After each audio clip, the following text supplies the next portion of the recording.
Bonjour, je suis Loïc Marquet, Polyworks Europa.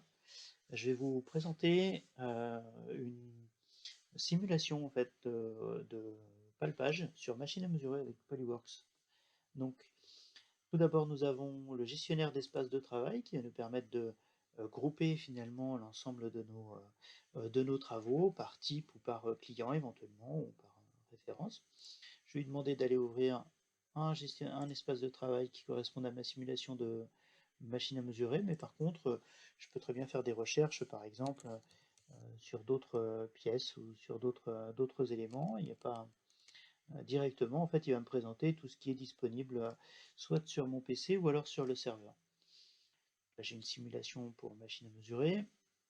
Je vais pouvoir ouvrir une simulation vide, sachant qu'on voit qu'il y avait plusieurs projets, un projet déjà réalisé pour machine à mesurer, un autre pour scanner avec un scanner sans contact, un scanner laser. Voilà, donc ça nous ouvre Polyworks Inspector. Inspector, c'est vraiment la partie de Polyworks qui va permettre de faire le travail de mesure et de programmation. En fait. Là, j'ai un volume de machines à mesurer qui a été créé, sachant qu'on a vraiment beaucoup de plugins qui vont nous permettre de nous connecter à des machines à mesurer. Ici, j'ai choisi CNC CMM parce que c'est une machine de ce type-là, sachant que dans les configurations de machines, on va pouvoir choisir toute une série de modèles. Voilà, vous voyez, il y a les plus grands constructeurs hein, de Alights, LKM, Itutoyo, Mora, Wenzel, Stiefel, Brown Sharp. On a également des ICE en passant par un protocole I++ ou autre. Voilà. Je vais garder ma machine. OK. Je vais lui demander voilà. En fait, on a notre espace de travail, enfin notre Polyworks Inspector Premium avec les différents menus, les rappels de boutons pour les raccourcis qui sont relativement directs d'accès, sachant qu'on peut les configurer en fonction de notre besoin. Il y en a qu'on peut rajouter ou enlever, avec notamment la barre qui se trouve en dessous ici, là, qui va nous permettre de configurer notre machine, hein, par exemple. Je vais lui demander d'afficher l'éditeur de séquence, donc c'est la séquence, typiquement, c'est ce qui va nous permettre de mesurer en fait, hein, c'est ce qui programme vraiment notre machine pour lui dire de se déplacer. Voilà. Donc on a l'éditeur de séquence et l'arbre de création qui est à côté, qui contient toutes les entités, les éléments. Pour l'instant, il n'y a rien. Je vais lui demander d'aller importer un modèle CAO,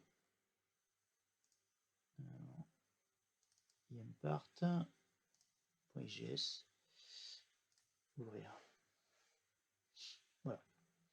Donc là, j'ai ma CAO, pour l'instant qui se trouve à un endroit dans le coin en fait de notre machine à mesurer, ce qui est normal, hein, il a fait coïncider le référentiel de la machine à mesurer avec le référentiel de la CAO. Je vais pouvoir démarrer ma séquence dès que j'aurai préparé un petit peu peut-être ma CAO. L'idée de tout ça, c'est que je ne suis pas obligé de directement attaquer avec la machine à mesurer. Je vais pouvoir cacher d'abord tout ce qui concerne la machine, voilà, et préparer directement sur ma pièce ce que je veux mesurer finalement relativement à mon plan de contrôle. Là par exemple j'ai une CAO vous voyez, qui est en épaisseur. Cette CAO en épaisseur, c'est pas forcément très pratique pour savoir si je vais aller chercher le trou qui est au-dessus ou la version CAO qui se trouve en dessous. Donc je vais pouvoir par exemple, dans ce cas-là, lui demander d'aller sélectionner ce qu'on appelle l'île lissée, en fait c'est la surface qui est attenante. Voilà.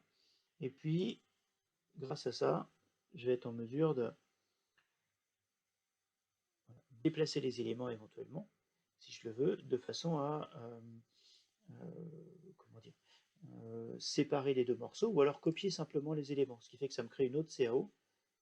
Il y en a une qui contient tout et une autre qui contient que le volume, ce qui est plutôt pas mal, que la surface, pardon, ce qui est plutôt pas mal parce que ça me permet d'avoir accès juste à ce qui va m'intéresser. En fait, j'irai palper cette pièce qui est une pièce métallique juste par les côtés où je peux accéder. Donc, avant même de faire ma mesure, je vais préparer mon plan d'inspection finalement, je vais créer des entités, par exemple entité plan.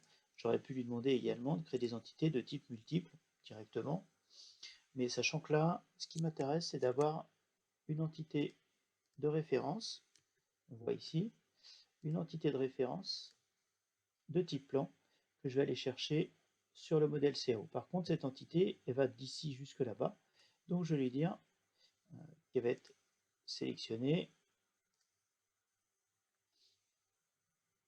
à partir de la surface CAO. Voilà. Je vais forcer quand même le fait que ce soit un plan, de façon à pouvoir lui dire que c'est une surface multiple. Sinon, par défaut, il m'aurait fait un plan directement. Surface multiple, 1 et 2. Voilà. J'ai fait mon plan.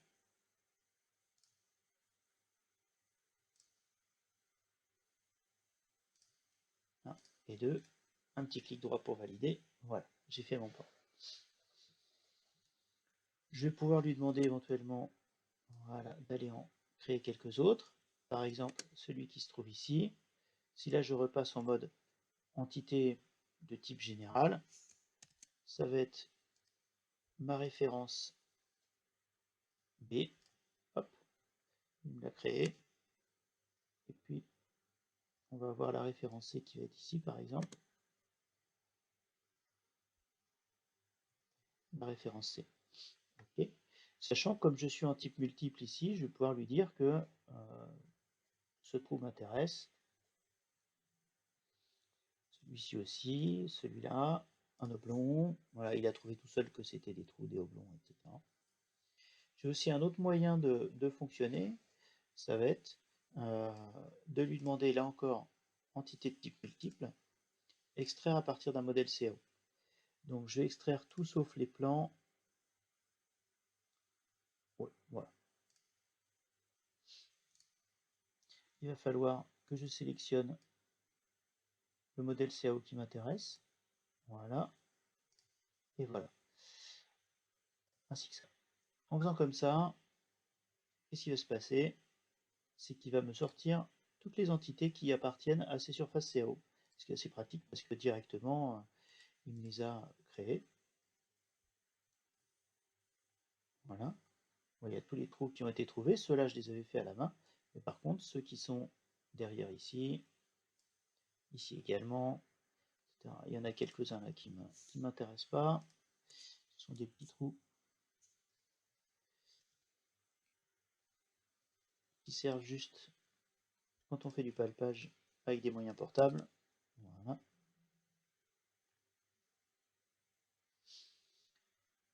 Ceux du dessous, étant donné que j'ai un posage qui m'interdit en fait de poser ma pièce, je vais directement les supprimer également.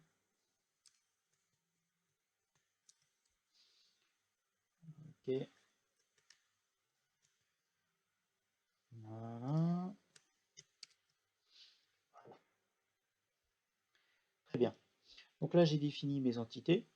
Jusque-là, il n'y a pas de problème. C'est plutôt pratique. Et maintenant, je vais pouvoir tolérancer tous ces éléments-là. Notamment, je vois que ici, j'ai un modèle, ce qu'on appelle un pattern également. Cercle 16, cercle 17, 19, 20 et 18. 16, 17, 18, 19, 20. C'est cela. Ok, je vais créer ce qu'on appelle un patron ou pattern en anglais. Et ce sera, non, il n'y a pas d'entité de référence, je vais juste le laisser comme ça. Voilà. Ce patron, je vais pouvoir lui demander, entre autres choses, de le tolérancer, notamment son diamètre par exemple. Alors il est déjà tolérancé hein, par défaut, je vais pouvoir aller chercher des tolérances qui peuvent être prédéfinies par exemple, plus ou moins 5 dixièmes. Je vais également pouvoir, grâce aux entités comme on a vu ici, plan A, plan B, plan C, eh bien, lui demander pourquoi pas une localisation de ce patron. Donc la localisation, ça va passer par l'ajout de contrôle JDNT. Il me propose que ceux qui sont disponibles pour ce type d'entité, donc la localisation par rapport à A, B et C. Voilà. Donc à l'intérieur du patron, on peut voir qu'on a nos entités qui sont ici, hein, bien sûr, celles qui ont servi à le construire.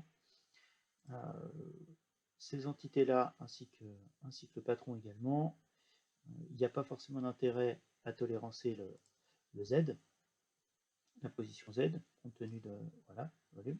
En fait, c'est le plan qui est sur le dessus qui va nous faire cette référence-là. Donc je vais simplement lui dire que le Z ne m'intéresse pas. Après, on a tout un tas d'autres choses que j'aurais pu tolérancer. Hein. Voilà, ici, on a le diamètre, on aurait pu choisir de tolérancer le rayon, par exemple, selon le besoin. OK. Voilà. Donc là, j'ai préparé différentes petites choses. Je vais pouvoir également, pourquoi pas, tolérancer sur le cercle 24 et puis le cercle 23. Allez, 23 et 24. Ceux-là, je vais leur demander un tolérancement particulier, juste par rapport à A et B, une localisation. Vous voyez, c'est pas ABC, on peut très bien, soit par rapport à A et B, voire même par rapport, pourquoi pas à A. Donc je vais leur demander une localisation un peu particulière. Localisation. Alors c'est B, c'est le plan qui se trouve derrière, hein, donc voilà. Tolérance de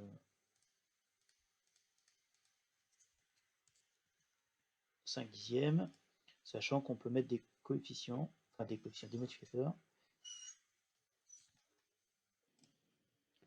Ceci étant fait, je vais désormais pouvoir ajouter éventuellement des points de comparaison, ce qu'on appelle des points de comparaison, donc des points de surface, qu'on peut rajouter de différentes façons. Je vais pouvoir les ajouter manuellement, ce qu'on appelle la méthode d'ancrage. Voilà, je vais en rajouter peut-être un ici, un ici. Mais il y a aussi une autre méthode assez intéressante, échantillonnée à partir d'une grille. Et puis je vais pouvoir les lier à une entité surface éventuellement, la plus proche, ou un objet de référence. Donc, forcément, je vais pouvoir soit utiliser tout ce qui est visible, toute la CAO visible, dans le sens plus Z hein, pour se projeter dessus, ou alors ce que je vais sélectionner. Donc je vais sélectionner les surfaces qui m'intéressent. Allez, voilà, celle-ci. Et là, sur cette surface, je vais pouvoir demander de faire un pas d'échantillonnage de 10 mm. Aperçu, ça fait beaucoup de points, je vais en enlever. On va se mettre à 20 mm d'échantillonnage. Aperçu, confirmé. Fermé.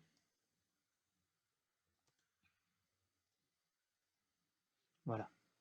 Donc il m'a créé des points là où il y en avait besoin, et forcément il n'en a pas fait là où le point serait tombé dans un trou par exemple, ou des choses comme ça. Voilà. Donc là pour l'instant j'ai préparé finalement mon inspection, ce qui est plutôt intéressant. Je pourrais même pourquoi pas préparer déjà mes vues de rapport. À la limite on verra ça plus tard. Voilà, désormais on va pouvoir réactiver la visualisation de notre machine. Comme on l'a vu, c'est normal, la CAO, quand elle est arrivée en haut du dispositif, enfin de la machine, dans son référentiel. Donc on va lui demander de faire un premier alignement, un recalage, mais je vais mettre ma séquence en enregistrement. Un recalage de type pré-recalage MMT. Ce type de pré-recalage va nous permettre de placer en fait notre objet sur le marbre, approximativement, on va le retrouver au milieu. Je peux choisir de mettre ma pièce dans un autre sens, hein, bien sûr. Ça correspondrait finalement au posage, au support pièce qu'on pourrait avoir. Je la remonte un peu parce qu'on ne pose jamais notre pièce directement sur le marbre, il y a souvent un posage, et le volume qu'on voit en haut, c'est le volume de mesure de la machine. Sachant que je vais pouvoir lui demander d'aller faire éventuellement un recalage, un point de recalage, qui va être lié justement à aller palper une entité, par exemple, pour nous recaler ou faire quelque chose comme ça. Voilà. Donc, j'ai mon préalignement qui est réalisé. Bien sûr, a priori, je ne sais pas où se trouve réellement la pièce dans le volume de la machine, mais juste en allant mettre,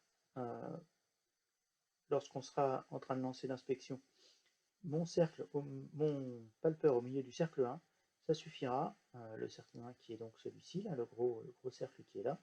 En mettant mon palpeur ici, ça suffira à me caler, tout simplement, pour être capable de repérer où se trouve la pièce. OK. Donc je vais m'assurer que je choisis bien mon outil. OK, le TP200, le palpeur A0B0. Voilà, c'est ici. Toutes les entités, je vais devoir juste prévenir quand même Polyworks de la façon dont je vais palper ce type d'entité. Donc, les propriétés de ces entités, on va pouvoir les définir par groupe en fait. Exemple, tous les cercles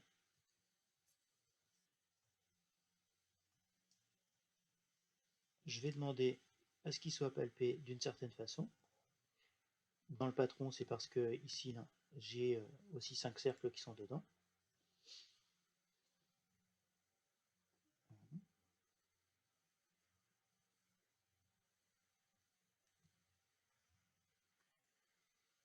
Propriété, mesure, méthode, palper en CNC.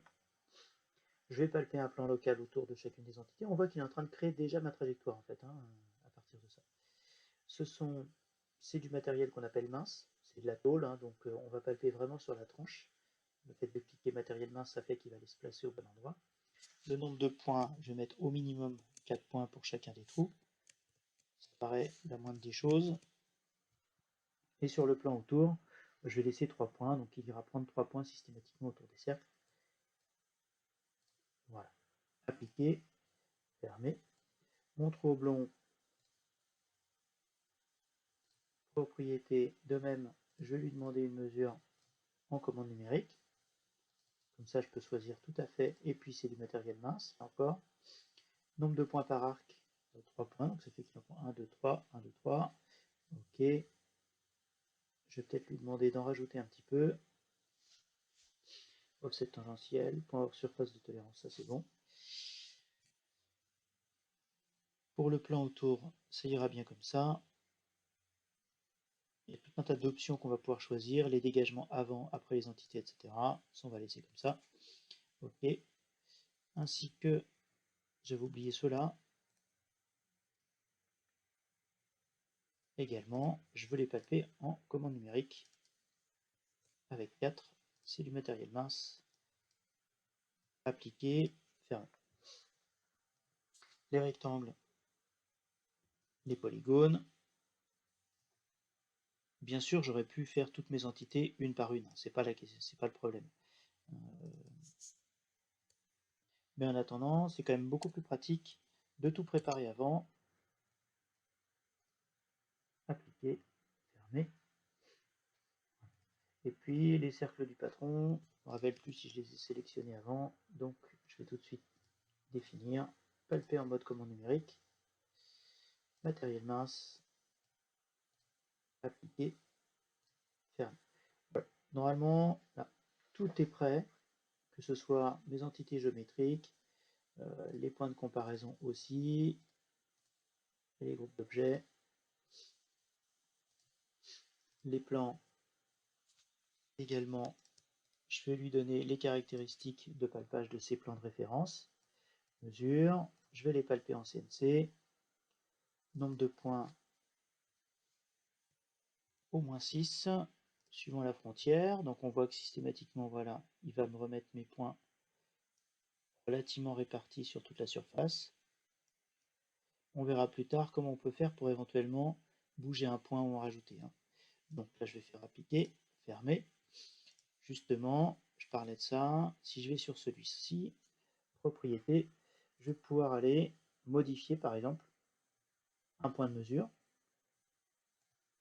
Voilà, j'ai accès à mes points de mesure ici, et ça va me permettre d'éventuellement les sélectionner, les ancrer, les déplacer, en définir à partir de différentes choses, ou simplement en déplacer un. Celui-là, je le trouve un peu trop près ici. Voilà, hop, je vais le mettre là. Appliquer. Ferme. Ok, très bien. Là, on est prêt. Désormais, je vais donc pouvoir comme je disais, faire réellement ma trajectoire. Je vais lui demander, avec le petit assistant qui est ici, éditer la séquence et la trajectoire de mesure interactivement. Eh bien, je vais sélectionner tous les objets qui m'intéressent, de référence, les cercles, les patrons, etc. Et comme j'ai tout préparé, dans le nombre de points que je veux pour chacun des éléments, etc., je vais juste lui demander ajouter les objets à l'emplacement optimal de la séquence. Autrement dit, crée-moi la trajectoire de la façon la plus optimale.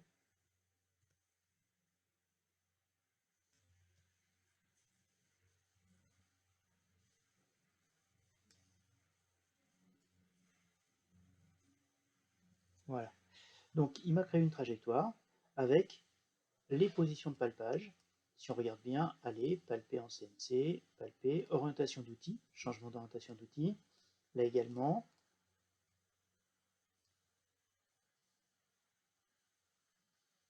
là j'ai un cylindre, c'était une erreur le cylindre, j'en ai pas besoin.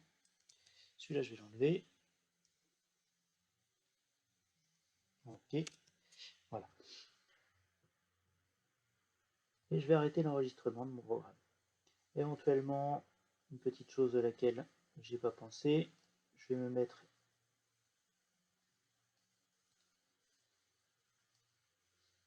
ici et je vais lui demander de rajouter une petite position pour retourner. Alors on voit pas mon palper, je vais lui demander de me l'afficher. Voilà, palper, ok. Mon palper est ici. Je vais lui demander, après la fin de la mesure, de se dégager. Simplement, je vais cliquer comme ça sur ma surface. Pardon, sur ma surface. J'augmente ma distance de dégagement. Vous voyez, en fait, si je me mets là, ça va partir perpendiculairement à la surface avec une distance qui correspond à ce que je viens de faire en roulant à la molette. Vous voyez l'endroit où je suis sur la CRO. Voilà, distance 30 mm. Hop, go. Fermé. Ça m'a permis de rajouter un point de passage et comme ça je suis tranquille. Donc je vais pouvoir désormais tester toute ma séquence. Là je peux afficher la trajectoire pour toutes les étapes, c'est un petit peu fouillis, ou alors simplement par exemple afficher les étapes pour la trajectoire pour les étapes sélectionnées, c'est-à-dire j'ai un plan et deux cercles. Ici, vous voyez. Si je cache le reste, notamment les points de surface, voilà, on retrouve en fonction de ce que je sélectionne la trajectoire qui correspond à chacune des entités que je souhaite palper. Voilà. Là ici, il y a un rectangle qui a dû passer à travers les mailles du filet quand j'ai fait mes préparations d'entités. C'est le polygone 1 et le rectangle 1, le polygone 1. Et oui, j'avais pas dit que c'était du matériel mince. Appliquer, fermer. Le rectangle 1, c'est pareil, j'ai un petit point d'exclamation, attention. Je vais pouvoir modifier ça directement de façon interactive. Donc rien n'est figé, c'est pas parce qu'on a décidé quelque chose au départ que ça ne peut pas changer. Voilà. C'est vraiment tout l'intérêt de Polyworks et de ce type de séquence de mesure, c'est qu'en fait, tout est optimisé systématiquement. Là par exemple, si je rajoute désormais, pourquoi pas un cylindre ici, palpage pour le cylindre en question, il y a certains points qui ne passent pas, c'est normal. Tous ces points-là, je peux les enlever. Voilà. Ceux-là également. Je l'ai fait à la main comme ça sur la liste. J'aurais pu les supprimer interactivement avec la petite gomme directement à l'écran. Mais je peux également, pourquoi pas, en créer des points de mesure. Donc je vais lui demander d'en rajouter ici, ici, ici, ici. Après forcément ceux que j'ai rajoutés, je peux choisir de les mettre à un autre moment, c'est-à-dire le 10, je vais éventuellement le mettre plutôt en troisième position. Du coup j'ai un nouveau 10 qui va se retrouver en quatrième position. Voilà.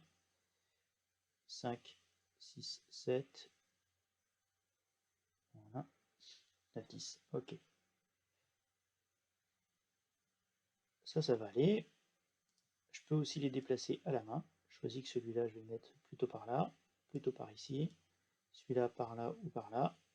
Naturellement, la normale se recalcule automatiquement.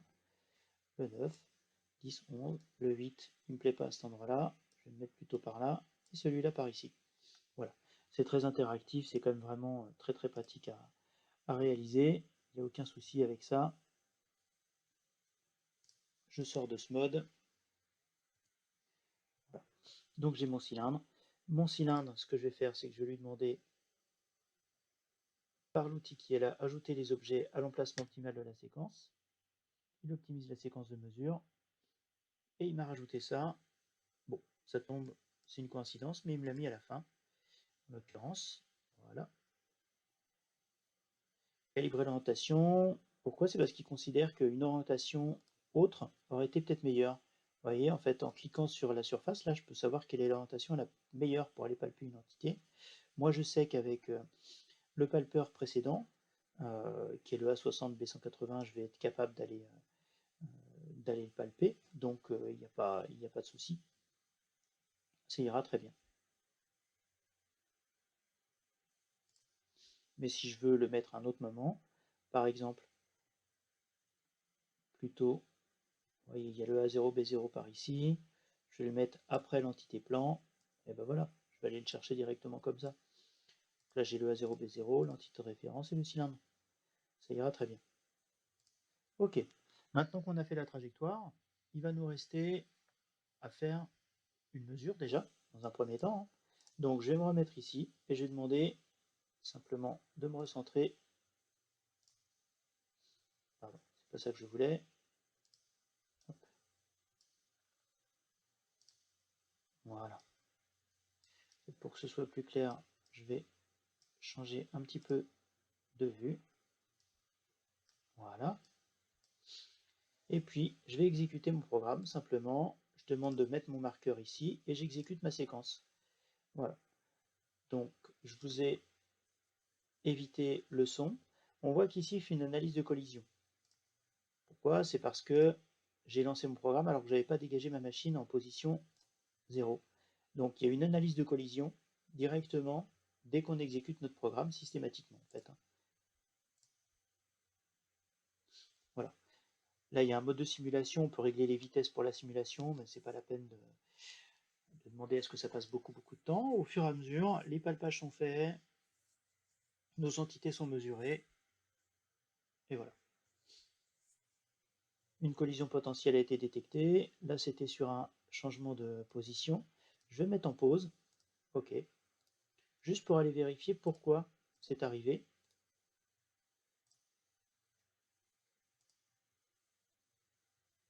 Donc là, il va chercher le plan. Ensuite, il sort. Et là, il va changer en A90B0. Alors effectivement, non, pourtant là, il n'y a pas de raison. On va faire le 90B0.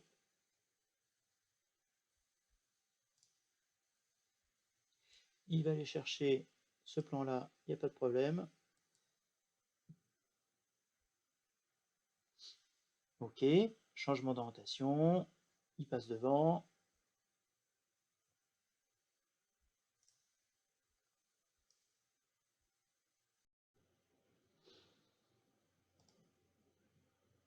Il va chercher mes points.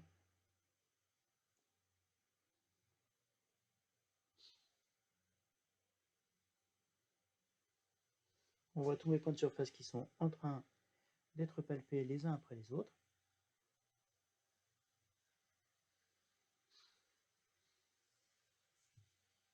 Le cylindre a été pris. Tout est terminé. Et voilà. On va pouvoir stopper notre enregistrement. On a fini la partie mesure en fait. Je vais demander à ma machine de retourner à son 0, c'est-à-dire tout en haut là-haut. Voilà. Et puis maintenant, je vais être en mesure, en fait, simplement d'afficher toutes mes entités. Ok, voilà. Mes points qui sont mesurés, on a généré pas de défaut hein, forcément, parce que là, ou très peu, parce que c'est simulé. Donc on a la capacité de rajouter des défauts si on le souhaite pendant une simulation, mais ça ne présente pas un gros intérêt dans ce cas-là. Les entités géométriques, elles sont toutes ici. Je peux les réafficher. Voilà. Mes points de surface également. Ce que je vais faire, je vais passer à la réalisation du rapport, en fait, simplement.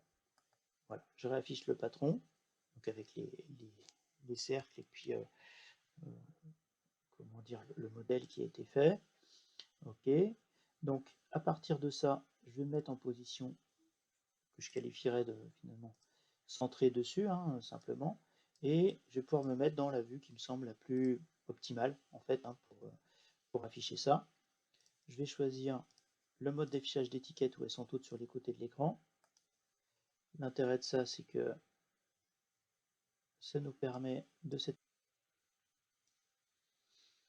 Donc mon patron, tolérancement, localisation, les diamètres des différents trous, etc.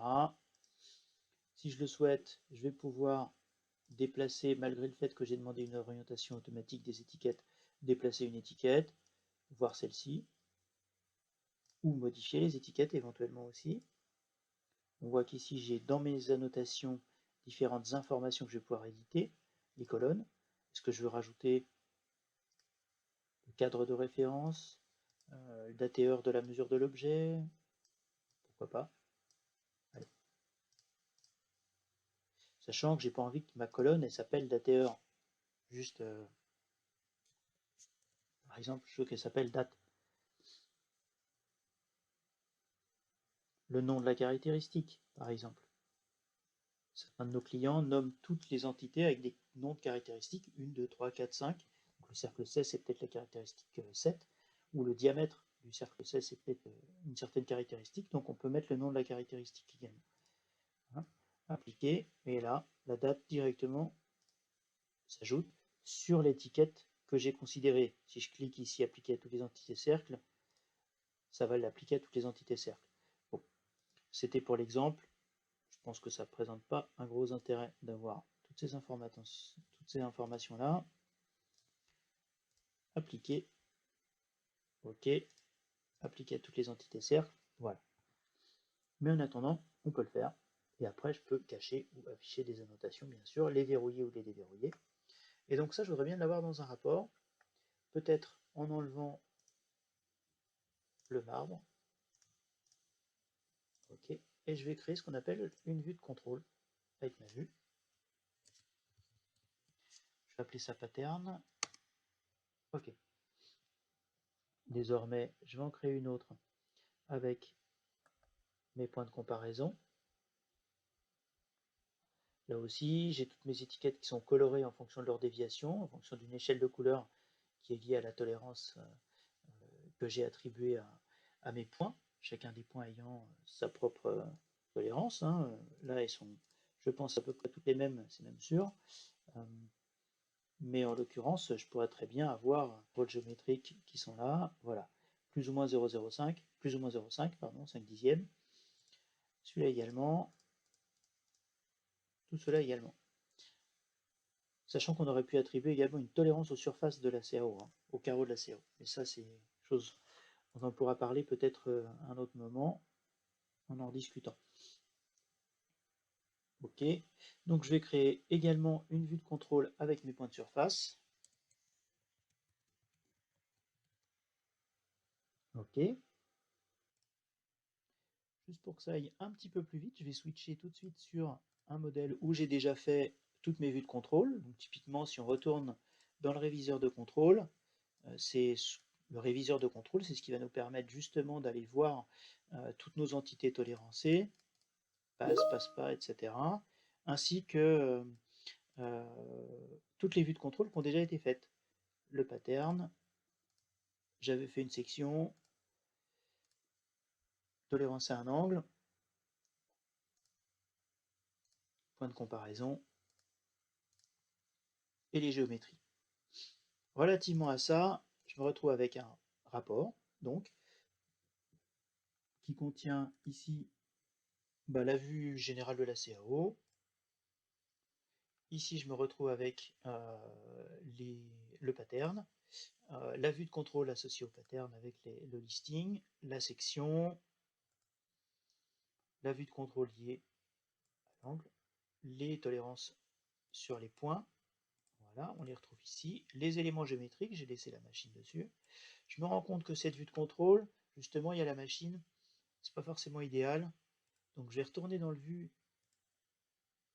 la vue en question, géométrie, et ma scène 3D qui est ici, bah, je vais demander à la changer en fait, hein, simplement.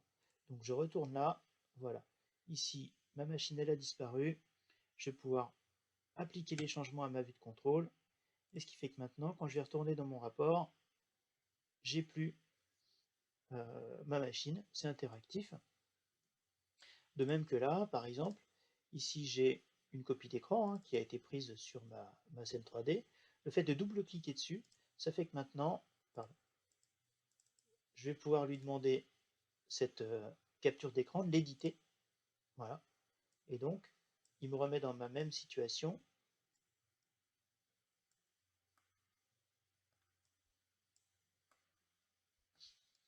OK, capturer. Et voilà, j'ai changé la position de ma vue. Ce qui fait que tous ces rapports vont pouvoir être, bien sûr, envoyés, imprimés de façon classique, exportés en PDF. On peut les sauvegarder dans tout un tas de formats tels qu'on le veut, hein, il n'y a pas de souci. Exporter le rapport, HTML, image, PDF.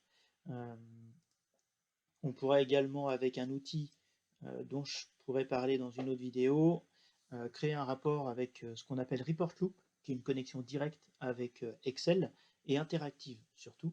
Ce qui est très important, c'est pas juste une copie des valeurs dans Excel, mais c'est bien une interaction directe. Au fur et à mesure qu'on modifie nos inspections, on se retrouve avec nos rapports qui se mettent à jour.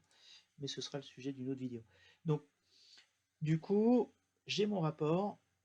La dernière chose qui me semble intéressante de présenter, ça va être autre chose, ça va être notamment la partie MSP, contrôle, hein, avec MST contrôle d'objet. Donc j'ai 6 items, c'est-à-dire 6 exécutions hein, en fait, hein, de ma mesure. Si je vais voir une vue de contrôle, par exemple, celle-ci, voilà, je retourne dans ma scène 3D, et que j'active la partie MSP, voilà, je vais pouvoir afficher sur mes étiquettes, voilà, j'ai mes résultats MSP en bas, avec les écarts types, mix, man, max, min, etc. Le CP, CPK, ici, ils ne sont pas indiqués. Pourquoi? Ben, simplement parce que j'ai 0. L'écart type est de 0, donc on ne peut pas calculer un CP, un CPK avec un écart type de 0.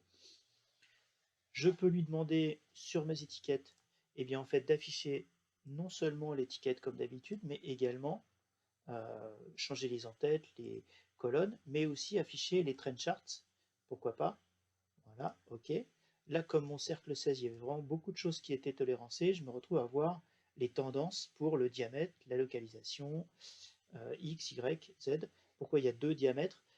Simplement parce qu'en fait, il y a le diamètre dans le cadre de la localisation, c'est une localisation à diamètre, et le diamètre ici, sachant qu'on peut avoir des critères, notamment sur ce diamètre, des critères de maximum matière, par exemple, ou des choses comme ça, d'où le fait que j'en ai deux, hein, c'est pour ça. Voilà, tout simplement. Et donc, je vais pouvoir choisir justement pour toutes mes entités de lui demander d'afficher un trend chart éventuellement. Si je retourne sur ma vue de contrôle, plutôt sur les points de comparaison, la même chose. Ici, les points de comparaison, j'avais simulé un peu de défaut, donc j'ai un CP, un CPK qui a été calculé, bien sûr. Et je vais pouvoir là aussi lui demander, au niveau de mon étiquette, eh bien, d'afficher Trend Charts Only. Voilà, ok. J'ai mon trend chart et voilà. Je vois les déviations selon le numéro de l'item. On voit que les deux premiers, je les ai exécutés sans déviation. Le troisième, j'ai pas mesuré le point. Le quatrième, moins 4, 3, 0. C'est volontairement hein, que j'ai pas mesuré ce point-là. J'ai supprimé sa mesure, de façon à ce qu'on voit bien qu'est-ce qui a pu se passer dans chacun des trend charts directement. C'est quand même assez intéressant d'avoir cette information directement dans nos rapports. Bien sûr, on peut faire des vues avec ça également, hein, il n'y a pas de souci. On peut modifier la dimension, pourquoi pas, de nos étiquettes. Enfin, il y a beaucoup, beaucoup de choses qu'on peut faire avec ces outils-là. Et voilà.